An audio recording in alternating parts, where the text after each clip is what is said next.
All beautiful souls, welcome to my YouTube channel. I am your favorite life coach and best ho'oponopono healer Mamta Sharma. आज का topic important है क्योंकि ये वो topic है मुझे मिलने के बाद में ना मेरी लाइफ बहुत बहुत ज़्यादा चेंज हो गई थी। क्योंकि मैं लाइफ में सबसे ज़्यादा शायद इसी चीज़ के लिए थी कि मुझे क्या करना है।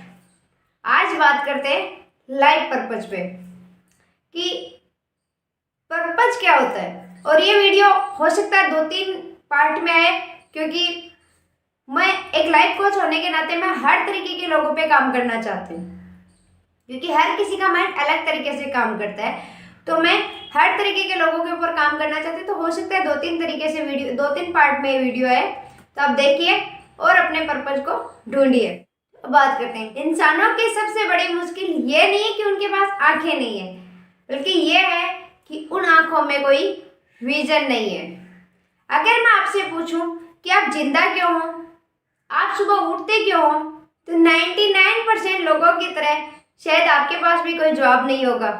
जी आप ये कहेंगे ये कैसा सवाल है। जी हाँ, जिन लोगों को अपने लाइफ का पर्पज पता है, रिसर्च ये कहता है जब आप अपने पर्पज को जीते हो तो ब्रह्मांड की ऊर्जा आपके थ्रू बहनी शुरू हो जाती है।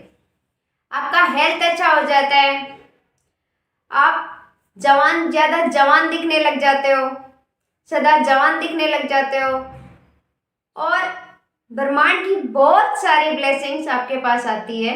आपका हायर इंटेलिजेंस खुलना शुरू हो जाता है। आज मैं इस वीडियो में ये बताऊंगी कि हम अपने पर्पज को कैसे ढूंढ सकते हैं, कैसे उससे कनेक्ट हो सकते हैं और कैसे कनेक्ट होकर अपनी लाइफ को नेक्स्ट लेवल पे अपडेट कर सकते हैं। क्योंकि लाइफ पर्पज जब बताया तो आपकी हायर इंटेलिजेंस खुलने लग जाती है आपकी। क्योंकि पर्पज का ढूंढना बहुत जरूरी है। जितने भी महान लोग हुए हैं, जैसे कि चलो बिलियनियर्स की बात करते हैं, स्टीव जॉब्स, एलन मस्क, इनको अपना पर्पज पता था।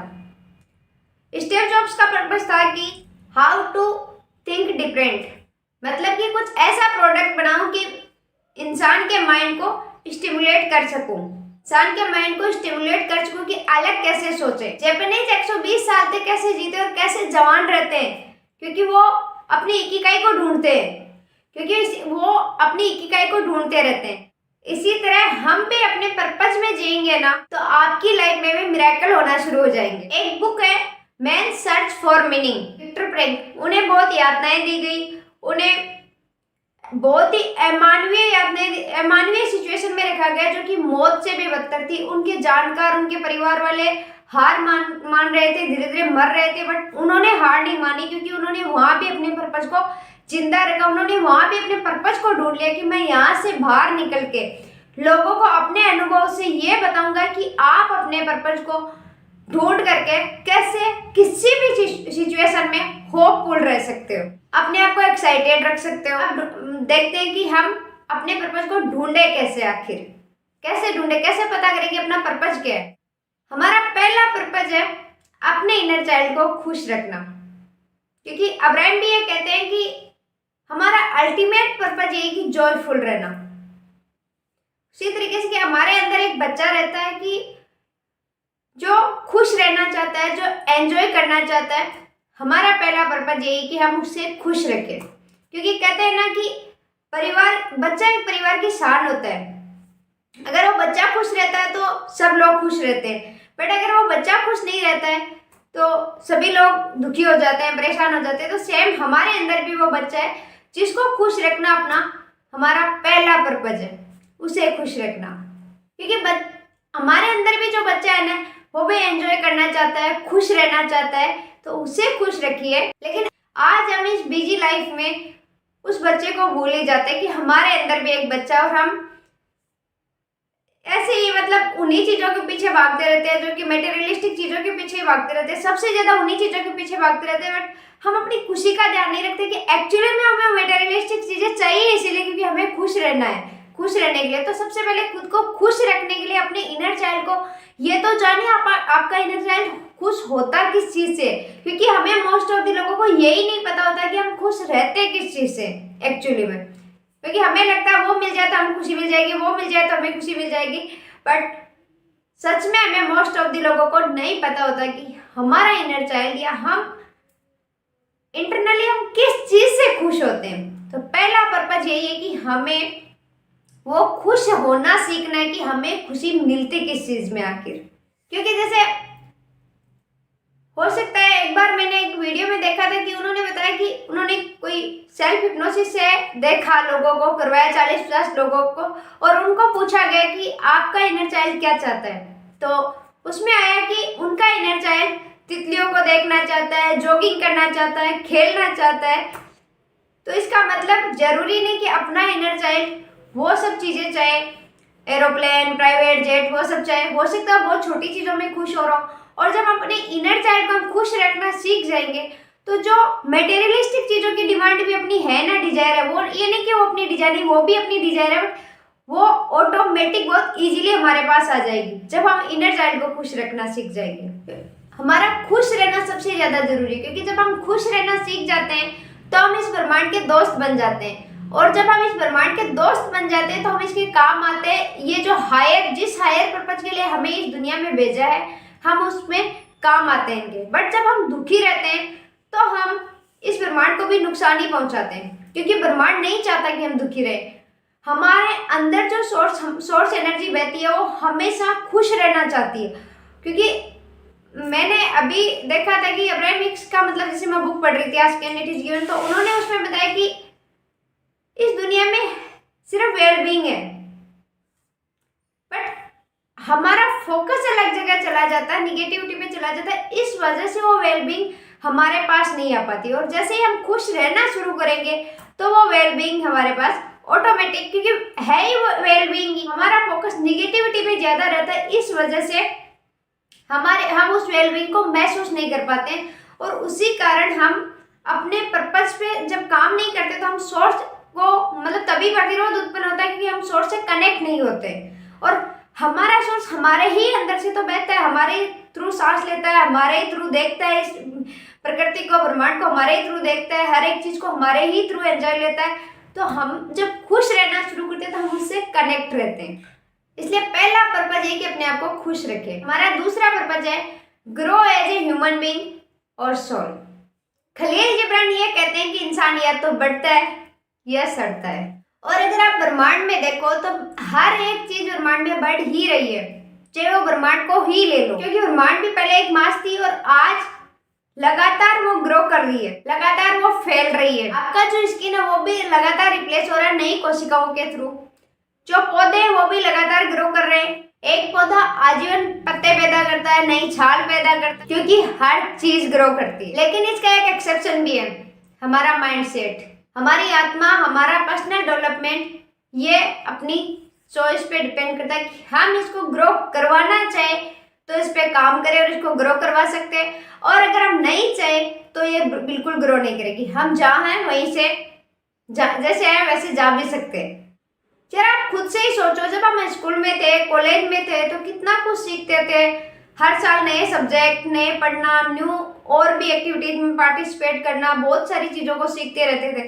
पर जैसे ही हमारी कॉलेज स्कूल छूट जाती है, हमारा सीखना छूट जाता है। कोई इंसान अगर जब नया बिजनेस शुरू करता है तो उसमें काफ़ी काम करता है, बहुत नई नई चीज़ें सीखता है, नए नए रिसोर्सेज ढूंढता है।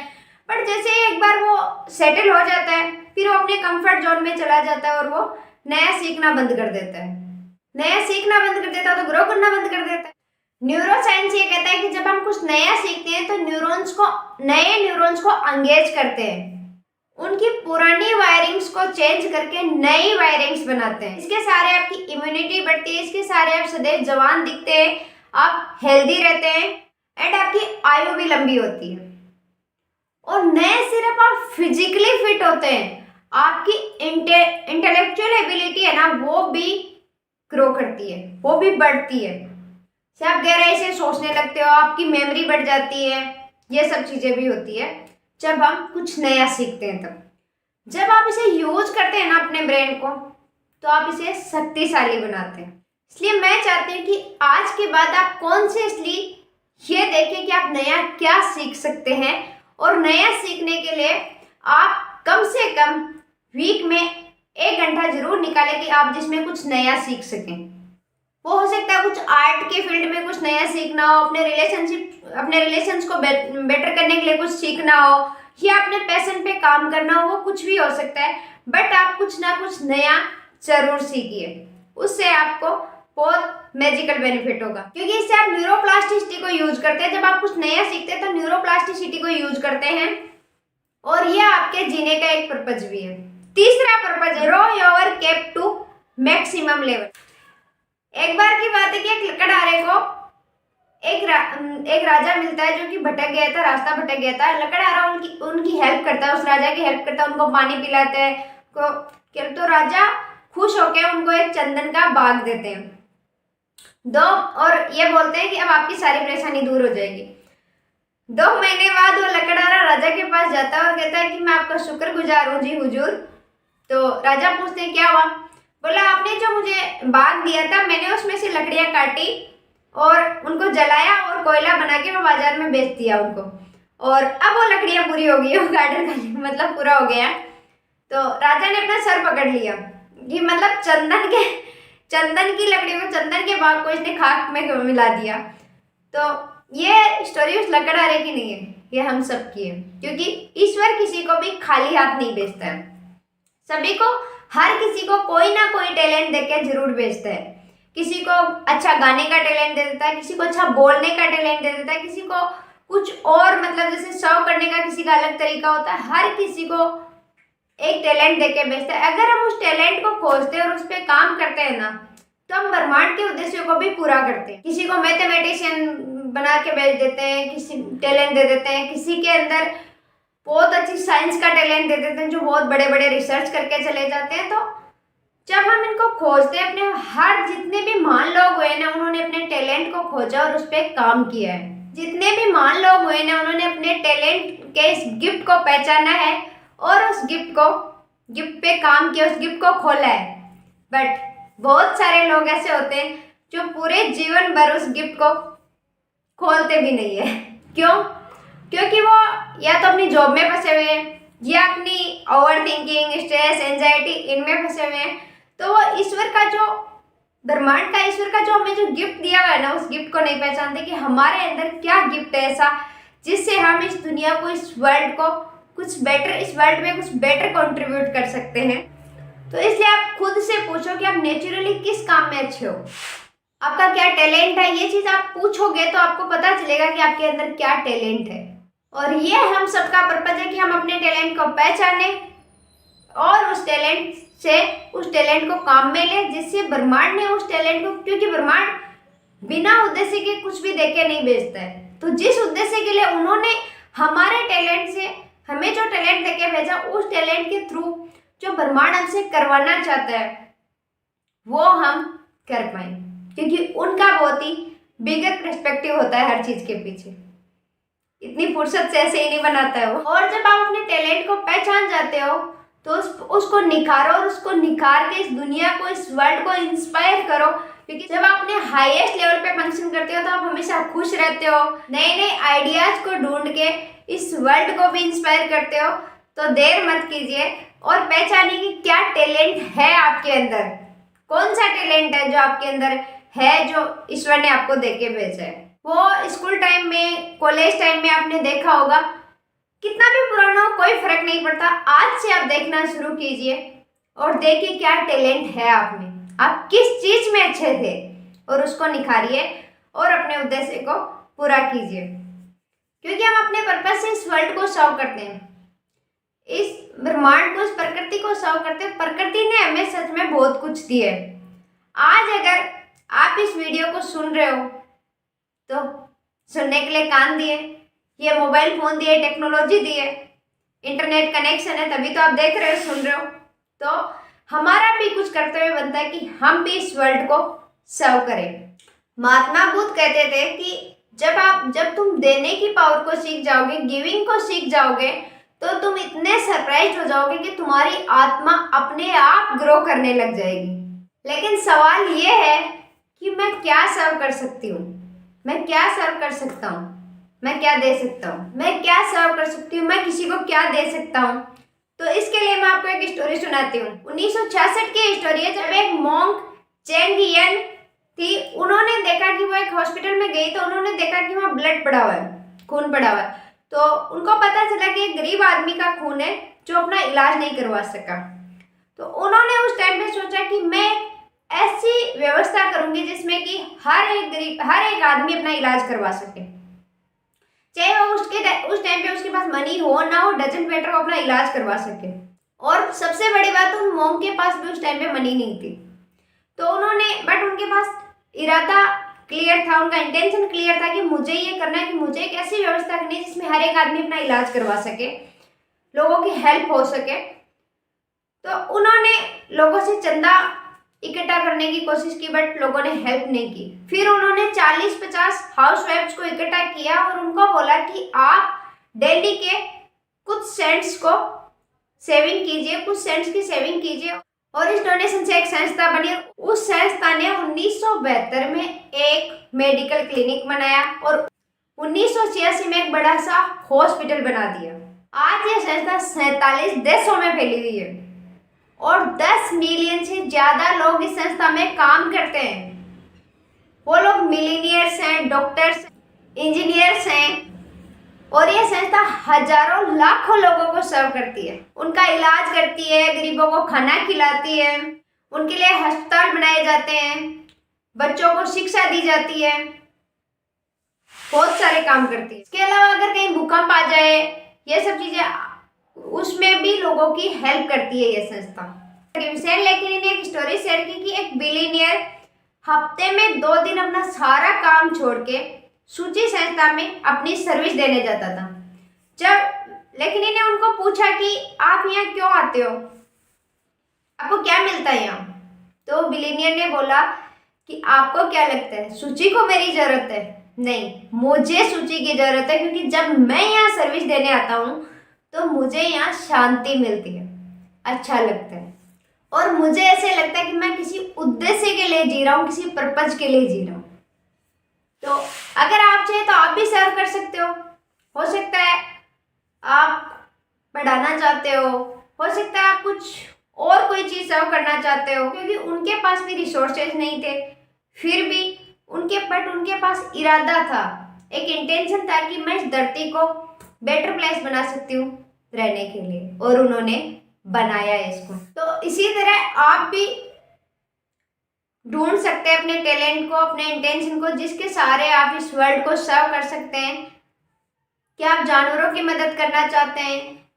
क्या आप बच्चों को पढ़ाना चाहते हैं? कुछ भी हो सकता है। हाँ, आप चाहे तो सच में कुछ ऐसा ढूंढ सकते हैं जिससे आप इस वर्ल्ड को कंट्रीब्यूट कर पाए। याद रखिएगा, जब आप किसी पर्पज के लिए जीते हैं ना, तब आप सही मायने में अपनी लाइफ को जीते हैं। मैं आशा करती हूँ कि आपको ये वीडियो पसंद आया होगा और इस पे हो सकता है मैं एक वीडियो और बनाऊं पर्पज के ऊपर, क्योंकि एनर्जीज के अकॉर्डिंग मैं फिर से एक वीडियो और बनाऊंगी, क्योंकि मैंने भी अपना पर्पज कैसे ढूंढा था मैं उसमें ये भी बताऊंगी, और दूसरा और क्या तरीका आप अपने पर्पज को ढूंढ सकते हैं वो भी मैं बताऊंगी।